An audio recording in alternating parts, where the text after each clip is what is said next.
하나님 말씀은 시편 34편 8절부터 10절 말씀입니다. 합독하시겠습니다. 너희는 여호와의 선하심을 맛보아 알지어다. 그에게 피하는 자는 복이 있도다. 너희 성도들아 여호와를 경외하라. 그를 경외하는 자에게는 부족함이 없도다. 젊은 사자는 궁핍하여 줄일지라도 여호와를 찾는 자는 모든 좋은 것에 부족함이 없으리로다. 아멘. 오늘은 하나님의 선하심의 맛이라는 제목으로 말씀을 나누고자 합니다. 요즘 진행되고 있는 컴퓨터 교실에서 그 교육 중에 제가 사용하는 유튜브 영상들이 있습니다. 그래서 그 영상들을 보시면 어떤 강의는 목소리가 부드럽게 들리고요. 또 어떤 강의는 내용은 괜찮은데 목소리가 쨍쨍쨍거리는 굉장히 세게 들리는, 그래서 굉장히 신경을 거슬리게 하는 그런 소리들이 나오기도 합니다. 그 차이가 왜 나는가 했더니 오디오 믹싱이라고 하는 그 보정 작업을 걸친 것과 그렇지 않은 것의 차이가 나는 거죠. 지금 이 말씀을 드려도 그냥 그런가 보다 하실 거예요. 강의에 참여하신 분들은 이게 무슨 의미인지 아실 수 있는데 그 차이를 경험해보지 못하신 분들은 그냥 그런가 보다 하고 듣고 계시는 거죠. 왜 이 이야기를 말씀을 드리냐면 오늘 본문에서 시편 기자가 간증을 하고 있는데 바로 이런 내용에 대해서 간증을 하고 있다라고 하는 거죠. 피상적으로 알고 있고 또 남을 통해서 전달받은 그런 내용에 대해서 이야기하는 것이 아니라 자기가 직접 들어보고 체험해본 그 경험을 가지고 간증하고 있는 것이 오늘 본문이다라고 하는 것입니다. 그러면 다윗이 전해 들은 이야기가 아니라 자신이 직접 체험한 이 내용이 과연 무엇입니까? 그것은 다름 아니라 하나님의 선하심에 대해서 체험했다라고 하는 거죠. 하나님의 선하심, 하나님은 선하신 분이다 라고 하는 것인데 어떤 의미에서 선하심을 체험했느냐 그랬더니 하나님이 나를 구원해 주신 걸 보니까 하나님은 선하신 분이다. 그것을 내가 체험했다라고 하는 거죠. 믿으시기 바랍니다. 바라기는 이 자리에 함께 하신 우리 성도님들께서도 하나님의 선하심을 체험하실 수 있기를 바랍니다. 다른 데서보다도 하나님께서 나를 구원하셨음에 대해 믿고 깨달아짐으로 인해서 바로 이거야. 하나님께서 다윗에게 주셨던 그 선하심이 나에게도 주셨어 라고 하는 체험을 가지실 수 있기를 바랍니다. 바꿔 이야기한다면 하나님의 선하심이라고 하는 것은 다른 데서 도움을 받지 못하고 구원을 얻지 못했던 다윗이 그 생명의 보전을 받게 된 그 체험을 했을 때 역시 하나님께서 나를 지키고 보호하시며 나를 인도하셨다라고 하는 것을 경험했다라고 하는 거죠. 그런데 다윗 한 사람의 경험으로 끝나는 것이 아니라 지금 다윗은 자신 개인의 그 경험을 가지고 이스라엘 민족 공동체 전체를 향한 그 신앙으로 승화시키고 있어요. 무슨 이야기냐면 자기 개인이 경험한 것을 토대로 설명을 하고 그것이 전달되어짐으로 인해서 느끼기를 이게 한 개인에게만 아니라 이스라엘 민족 공동체 전체를 하나님께서 구원해 주시고 건지신 그 모습을 보니까 역시 하나님은 선하신 분이다. 그 이야기를 하고 있는 것입니다.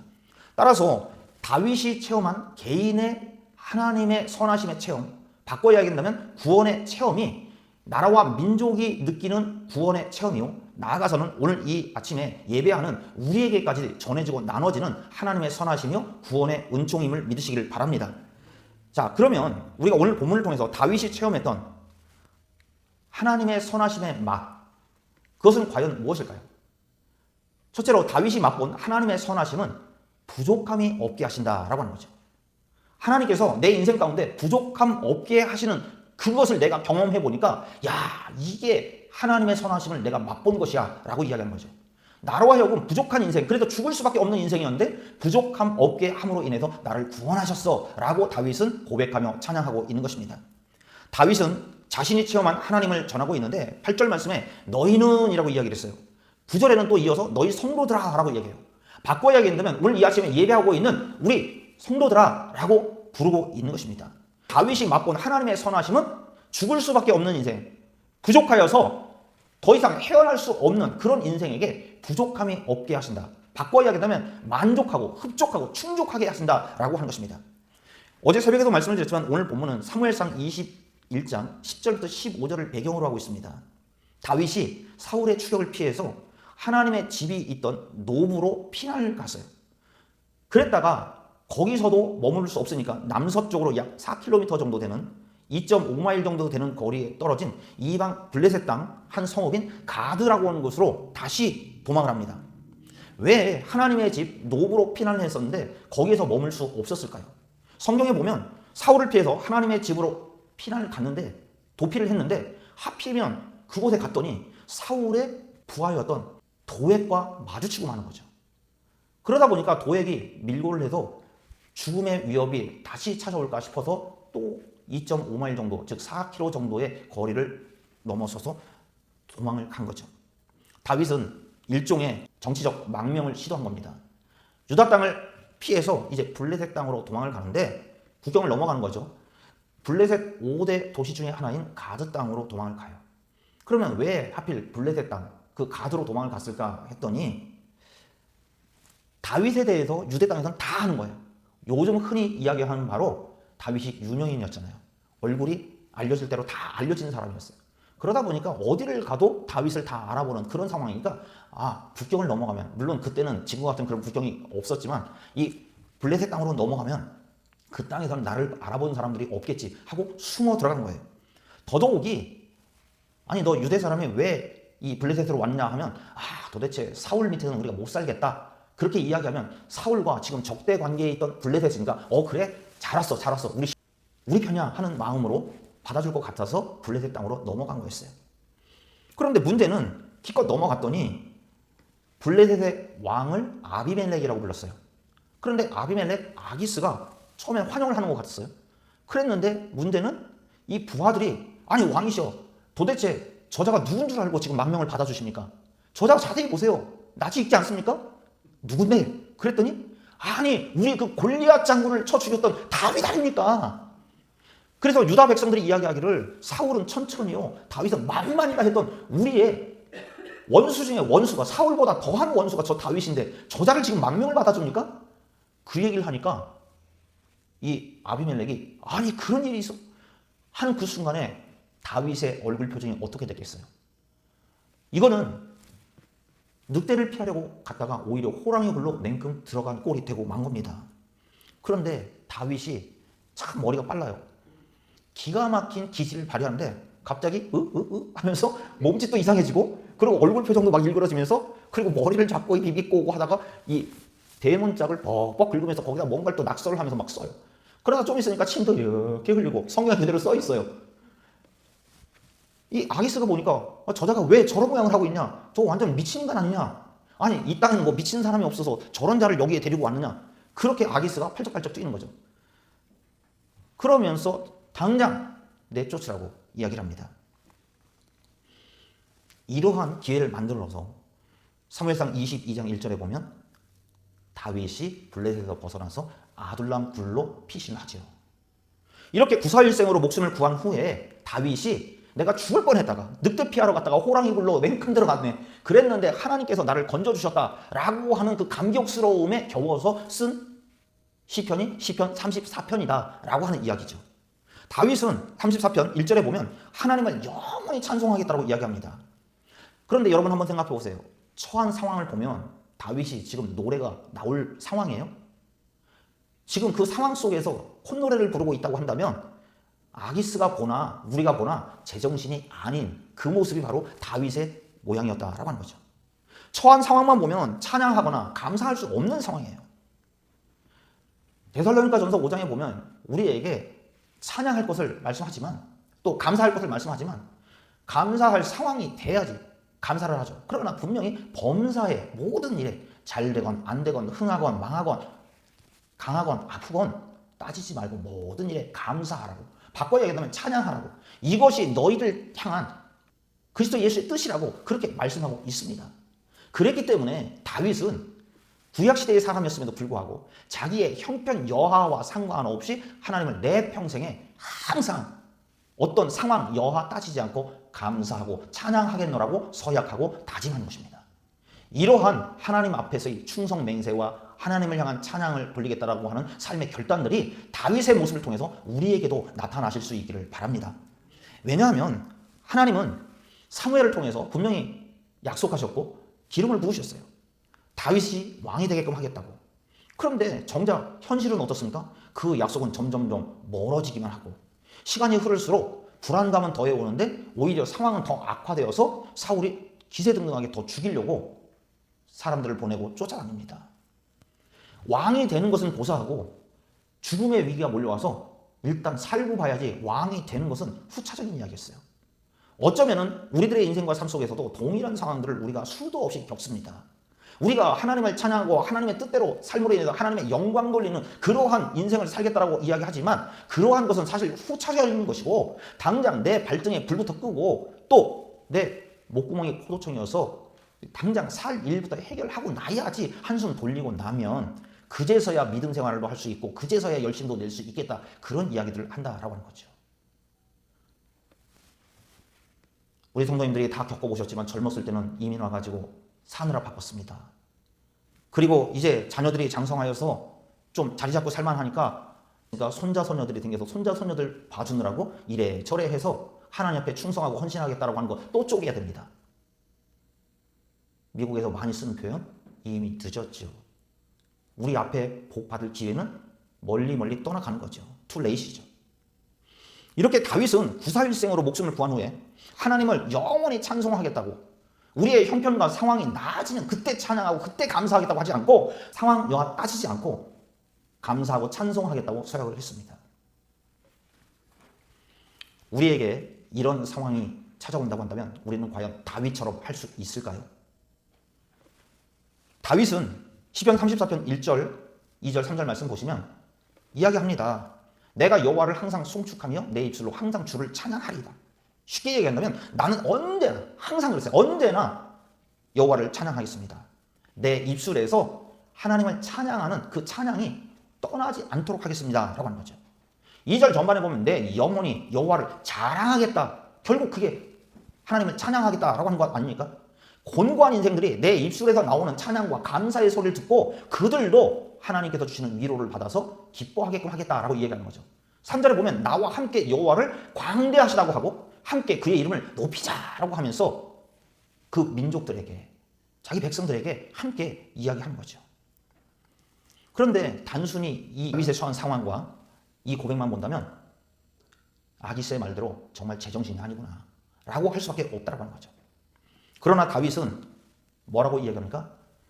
오늘 우리가 읽은 말씀에 보면 여호와를 경외하라 그랬어요.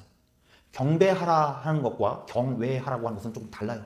조금 경배하는 것은 엎드려 절하는 것이고 경외한다라고 하는 것은 원어에 따르면 두려워한다. 우리 보통 어른들을 뵈면은 아랫사람이 아유 어른을 뵈면 어려워서 그렇게 이야기하죠. 어렵다라고 표현하는 것이 뭐가 어려운 걸까요? 그 어른들이 젊은 사람들 보면 시험 문제를 내서 어려운가요? 그렇지 않은 거죠. 공경하는 마음으로 조심스럽다라고 이야기를 하는 거죠. 창과 칼과 같은 물리적 위협 때문에 두렵다, 무섭다, 그게 경외한다라고 표현한 것이 아니라 여기에서 경외한다라고 하는 그 표현은 여호와를 두려워한다라고 하는 표현이긴 하지만 그 속에 담긴 의미는 하나님을 존귀하게 여김으로 인해서 하나님의 말씀에 순종하는 삶을 살라라고 이야기하는 거죠. 그래서 다윗이 여호와를 경외하라 그 얘기는 내가 개인적으로 체험한 그 경험을 가지고 우리가 함께 믿음의 공동체로서 우리 나라와 민족이 여호와 하나님을 경외하자, 우리 교회가 여호와 하나님을 경외하자 하는 거죠. 그 얘기는 하나님을 어려워해서 공경해서 존귀히 여겨서 하나님의 말씀에 순종하며 살자라고 이야기하는 것입니다. 그러면 다윗이 여호와를 경외하며 살자라고 이야기했는데 하나님을 경외하고 살기 위해서 어떻게 해야 하느냐라고 하는 거죠. 그것은 다름 아니라 자신의 부족함을 인정하고 하나님의 도우심을 구해야 하는 것입니다. 하나님께 기도하지 않고 하나님께 도움을 구하지 않는 사람은 그래도 내 속에 에이 내가 한 데까지 해봐야지, 그래도 내가 할 수 있는 힘이 있지, 내가 능력이 있지, 아직도 나를 의지하고 나를 붙잡고 있는 거죠. 그러나 하나님께 기도하고 하나님께 도우심을 구한다고 하는 얘기는 내가 한 데까지 해봤지만 내 힘으로는 안 됩니다. 내 방법으로는 안 됩니다. 하나님께서 도와주세요라고 하는 거죠. 그래서 다윗은 34편 4절 말씀 보시면 내가 여호와께 간구하매 내게 응답하시고 내 모든 두려움에서 나를 건지셨다. 내가 여호와께 간구하니까 여호와 하나님은 어떻게 하셨어요? 응답해 주셨어요. 그 결과가 뭐예요? 내 모든 두려움에서 나를 건지셨다. 지금 다윗이 겪고 있는 환경, 상황은 뭐였습니까? 더 이상 내 힘으로는 이 두려움을, 이 불안감을, 이 문제를 해결할 수 없습니다. 이 두려움 속에 내가 빠져 죽을 지경입니다. 그런데 내 힘으로 이제 안 되니까 여호와께 간구하니까 하나님이 응답하셨고 응답하심으로 말미암아서 그 두려움에서 나를 그 죽음의 수렁에서 건져주셨습니다. 믿으시기 바랍니다. 이와 같은 역사가 오늘 이 아침에 우리에게 나타나는 거예요. 어떻게 할 때? 하나님을 경외하고, 경외하는 백성은 나 자신의 부족함, 내 힘으로는 안 됩니다 라고 한 걸 고백하면서 하나님께 간구할 때, 여호와께 간구하니까 여호와께서 응답해 주십니다. 믿으시기 바랍니다. 삶 속에 계획했던 일들이 될 듯 하다가 틀어질 때가 있죠. 돕는 사람들보다는 오히려 방해하는 사람들, 자꾸 못마땅해서 비꼬는 사람들, 그런 사람들이 많아질 때가 있습니다. 그때 다윗과 같이 사람이 아닌 하나님께 도움을 구하면 하나님께서 응답해 주십니다. 하나님께서 나로 하여금 죽음의 그 구렁에서 건져서 구원해 주십니다. 그 어떤 불안 가운데 우리가 빠져 있다고 할지라도, 즉 일이 안 될까 봐 불안하신가요? 믿었던 사람이 등 돌릴까 봐 불안하신가요? 병원에 갔다가 안 좋은 소식 듣고 올까 봐 불안하신가요? 그 어떤 불안 가운데 우리가 놓인다고 할지라도 하나님께 간구하면 하나님이 응답하시고 결과적으로 그 모든 불안과 두려움에서 나를 건져내십니다. 그 결과 다윗의 노래대로 모든 것에 부족함이 없는 삶, 풍성한 삶을 누리는 인생이 되게 될 것입니다. 다윗의 생애를 보면 그 생애 전반이 많은 시간이 승리의 삶, 많은 시간이 정말 평안한 삶, 그렇게 살았던 인생이 아니에요. 시간적으로 보면 모르기는 몰라도 더 긴 시간을 실패와 곤고함의 연속이 있었고, 오히려 승리의 순간은 짧았지만 더 크게 느껴졌던 그런 삶이었어요. 바꿔 얘기하면 긴 고통의 시간 속에서 한 번의 대박이 크게 터진 그런 인생이 바로 다윗의 인생이 아니었나 생각을 해보는 거죠. 그렇기 때문에 결과적으로는 정말 영광스러움의 모습을 얻게 되고 누리지만, 그것을 얻기까지는 그것에 더 많은 시간을 인내하고 고통하면서 죽음의 위기를 넘나들어야만 됐다라고 하는 거죠. 그럼에도 불구하고 성경에서 증명하고 있는 것은 변하지 않는 것이 있다는 거죠. 무엇이 변하지 않았냐 했더니 다윗의 하나님을 향한 믿음, 그것이 변덕을 부리지 않았어요. 저 들판에 양을 치는 목동이었을 때나 또 골리앗 앞에 섰을 때나 그런가 하면 사울의 사위가 되었고 이제 좀 허리 필만 했다가 갑자기 사울이 정신이 왔다 갔다 하면서 맨정실 때는 좀 친한 척 하다가 조금 놀면 막 창도 던지고, 그래서 죽음의 위협 속에 빠지는 그런 인생을 살 때 여러 가지 상황이 급변했지만 평안할 때나 불안할 때나 그 모든 인생 속에서 변하지 않는 한 가지가 있다면 하나님을 향한 그 신실함이 변하지 않았다라고 하는 거죠. 역경 속에서도 변함없이 하나님을 경외했습니다. 나의 부족함을 인정하고 하나님께 도우심을 구했습니다. 그랬을 때 여호와께 간구하며 내게 응답하셨고 내 모든 두려움에서 나를 건지셨다라고 간증할 수 있는 거예요. 이러한 간증의 주인공들이 오늘 이 시간 예배하는 우리 성도님들이 되어지시기를 바랍니다. 이와 같은 역사와 감동은 우리에게도 동일하게 약속되어 있기 때문에 그렇습니다. 우리 하나님은 하나님을 경외하는 자들, 하나님 앞에 자신의 부족함을 인정하고 하나님께 도움을 간청하는 그런 인생들에게 만족해 하신다고, 충족하게 하신다고, 다른 말로 하면 부족하지 않게 하신다 말씀하는 거죠. 이것이 바로 우리를 향한 하나님의 선하심입니다. 다윗이 맛본 하나님의 선하심, 그것은 자신을 구원해 주셨는데 자기에게 돕는 사람이 부족해서 죽을 수밖에 없었고, 자기에게 어떤 힘이 부족해서 죽을 수밖에 없었고, 자기에게 어떤 권력이 없어서 죽을 수밖에 없었던 그 인생이었는데 그 여호와 하나님께 간구하니까 하나님이 응답하셔서 그 죽음의 수렁에서 건져주셨다. 그로 인해서 만족하게 하셨다. 이것이 다윗이 맛보고 체험한 하나님의 선하심입니다.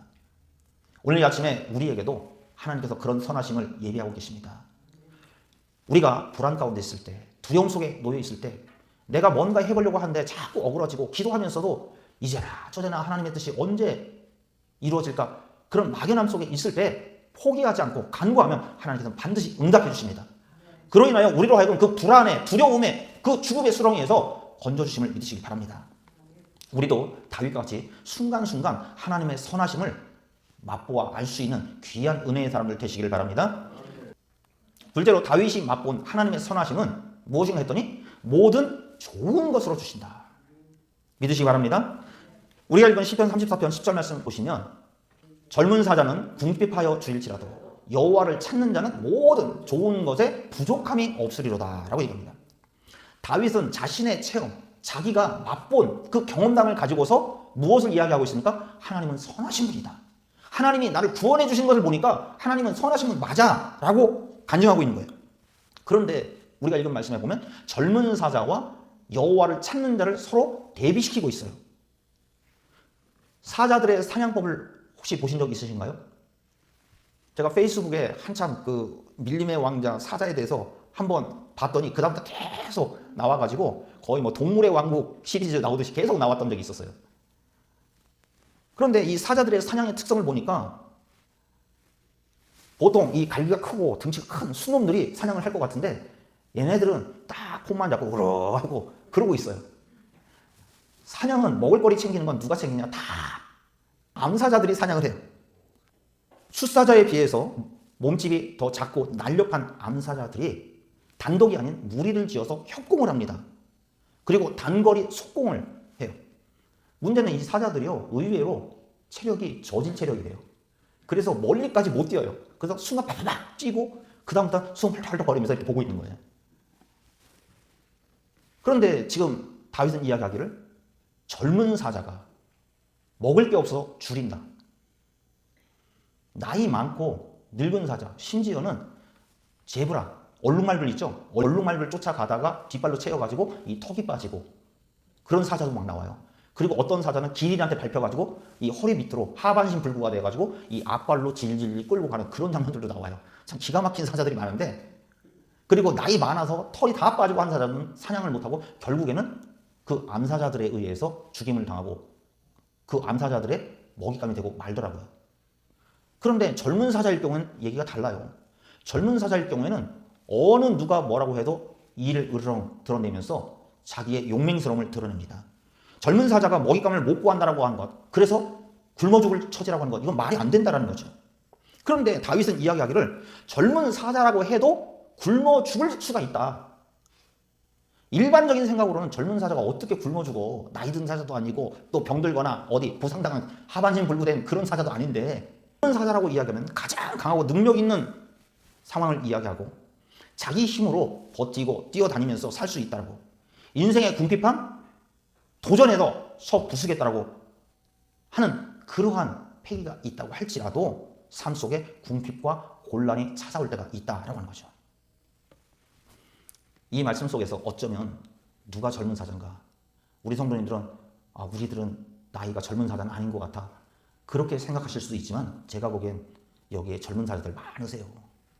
아직도 내 힘과 내 혈기와 내 자존심과 그런가 하면 내가 남에게 도움은 안 될 망정 남한테 도움받고는 살지 말아야지 하면서 있는 힘을 모아서 버텨내고 있는 그런 젊은 사자들이 아직도 계세요. 우리들의 지나온 시간이 젊은 사자와 같을 때도 있습니다.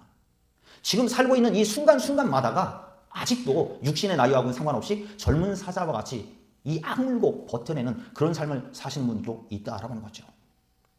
중요한 것은 우리가 아무리 이 악물고 버티고 젊은 사자처럼 때로는 젊었을 때 준비해놨던 걸 가지고 지금 좋은 조건과 좋은 능력을 갖추고서 누리면서 살아보려고 한다고 할지라도 어느 한순간에 내가 뜻하지 않고 계획하지 않은 굶주림과 궁핍함이 찾아올 때가 있다라고 하는 거죠. 하지만 다윗은 이야기합니다. 젊은 사자는 자기의 의지와 노력으로 버텨보려고 해도 궁핍이 찾아오는 때가 있기도 하지만 오히려 여호와를 찾는 자는 모든 좋은 것에 부족함이 없으리라. 믿으시기 바랍니다.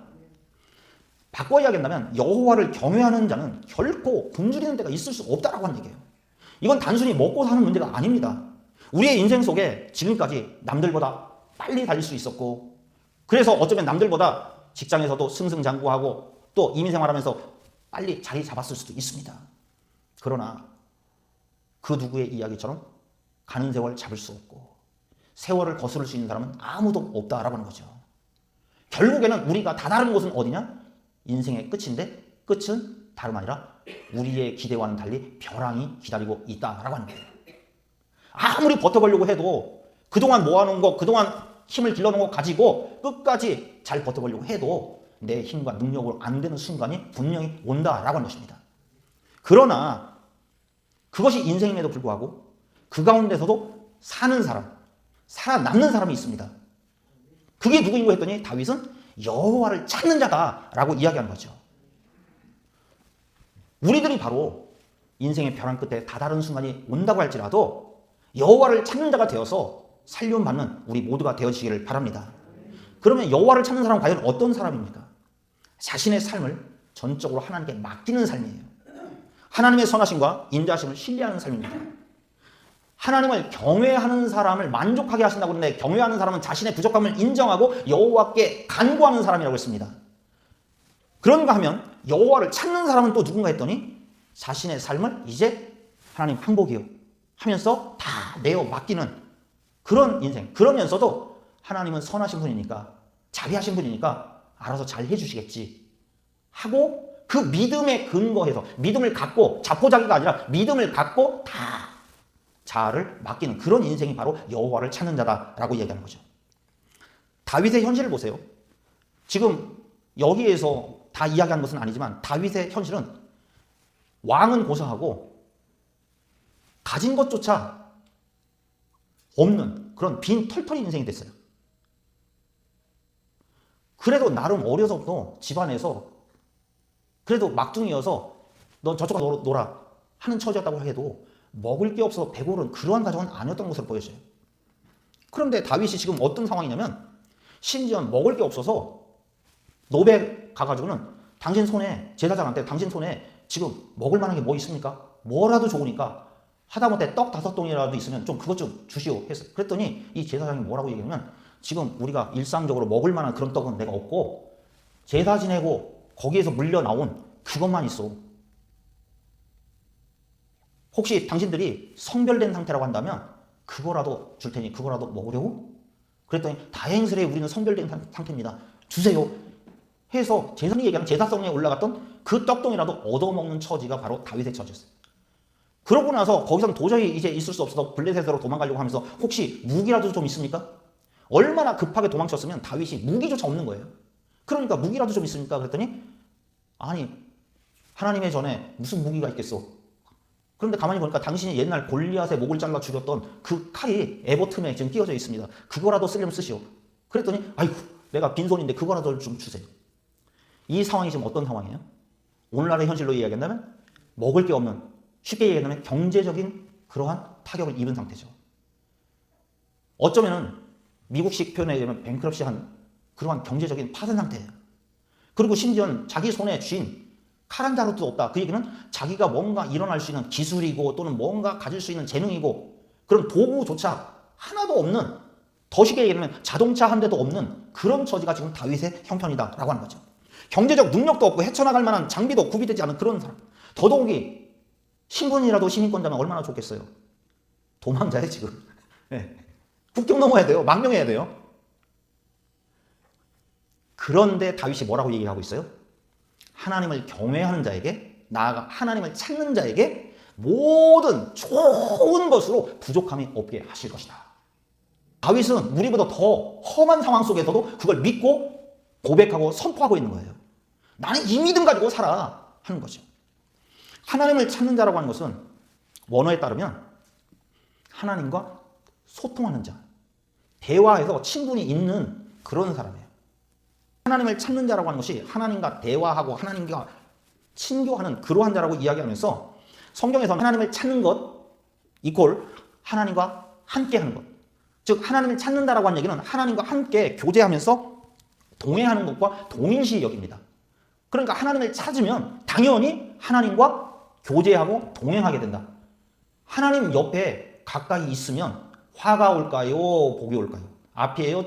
다윗은 이렇게 가진 것도 돕는 사람도 삶에 대한 기대도 없어 보임에도 불구하고 변함없이 하나님을 찬양하고 있습니다. 어떻게 이게 가능했을까요? 그것은 하나님께서 하나님을 경외하는 다윗의 심령 속에 현실은 부족하고 현실은 불안하지만 그 속에 만족감을 주시고 여호와로 인하여 만족하게 하고 여호와 하나님이 함께 하심으로 인해서 여호와 하나님을 찾는 이에게 평강을 주셨기 때문이다 라고 하는 것입니다. 이런 역사가 바로 이 자리에 예배하는 우리에게 나타나시기를 축원합니다. 인간 관계에 있어서도요. 신뢰를 심어주려면 여러 가지, 어떤 책에 보니까 8가지를 얘기하고 또 5가지를 이야기하는데 그 중에 공통된 거 보니까 한 3가지면 답이 나오더라고요. 인간관계도 서로 신뢰하려면 약속을 잘 지켜라. 또 상대방의 말에 리액션도 적극적으로 해주고 그리고 잘 들어줘라. 아울러 변덕 부리지 말고 일관성 있게 그 관계를 유지해라. 이게 사람과 사람 사이의 인간관계 잘 맺는 비결이래요. 근데 여러분 가만히 보세요. 이거 하나님께서 다윗에게, 하나님께서 아브라함에게, 하나님께서 우리 믿음의 사람들에게 해주신 건 아니에요? 하나님께서는 약속을 주시고 아브라함에게도 25년이 지난 후에도 그 약속대로 약속을 엄수하시는 하나님이십니다. 또한 오늘 다윗도 이야기했지만 하나님을 경외함으로 하나님께 간구하고 즉 하나님께 말하는 그 사람의 말을 너 아실 때만 와서 그러니? 라고 하지 않으시고 귀 기울여 들어주시는 하나님이십니다. 그런가 하면 하나님께서는 이랬다 저랬다 변덕 부리지 않는 신실하신 하나님이십니다. 인간관계에서도 이러한 조건들이 맞으면 서로의 관계가 잘 맺혀지는데 신뢰가 형성되어지는데 라뽀라고 그러나요? 그게 형성되어지는데 하나님께서는 하나님의 백성들에게 나아가서 오늘날 이 자리에 있는 우리에게 그러한 신뢰를 심어주고 계십니다. 문제는 하나님의 문제가 아니라 누가 문제예요? 우리가 문제죠. 여러분, 다윗이 체험한 하나님의 선하심은 하나님은 선하시다라고 하는 것을 어떻게 느꼈나 했더니 죽을 수밖에 없는 나를 건져주셨다. 구원해 주셨다. 그것을 통해서 맛보았다라고 이야기하는 거죠. 그런데 다윗은 우리가 읽은 말씀 8절에 보면 하나님의 선하심을 구경하라라고 이야기하지 않아요. 뭐라고 얘기합니까? 하나님의 선하심을 맛보아서 알아라 그랬어요. 맛본다라고 하는 얘기는 원어는 분별하고 깨닫고 감지하는 거예요. 사람이 음식을 눈으로만 보아서 저게 무슨 맛이겠구나 알 수 있을까요? 아니죠. 직접 먹어봐야지 알죠. 마찬가지로 하나님의 선하심에 대해서도 철저하게 체험하고 경험해 봐야 된다라고 이야기하는 것입니다. 다윗은 하나님의 선하심에 대해서 꼭 맛보는 것처럼 직접 체험해 봐서 알아라. 그 하나님은 하나님을 경외하는 자의 기도를 들어주시고 죽음의 수렁에서 건져주시는 하나님이다. 이것을 한번 체험해봐라. 또한 다윗이 고백하는 하나님은 우리 인생과 삶 가운데 모든 좋은 것으로 충족시켜주시는 하나님. 빈털터리 인생, 그 인생도 채워주시고 살도록 풍성케 해주시는 하나님이다. 이것을 체험해봐라 라고 이야기합니다. 우리 모두 다윗과 같이 순간순간 하나님의 선하심을 맛보고 체험적인 신앙, 그러면서도 특별히 나를 구원해 주시는 하나님의 역사심을 느끼고 경험하며 살아있는 신앙을 갖는 우리 모두가 되시기를 바랍니다. 기도하겠습니다.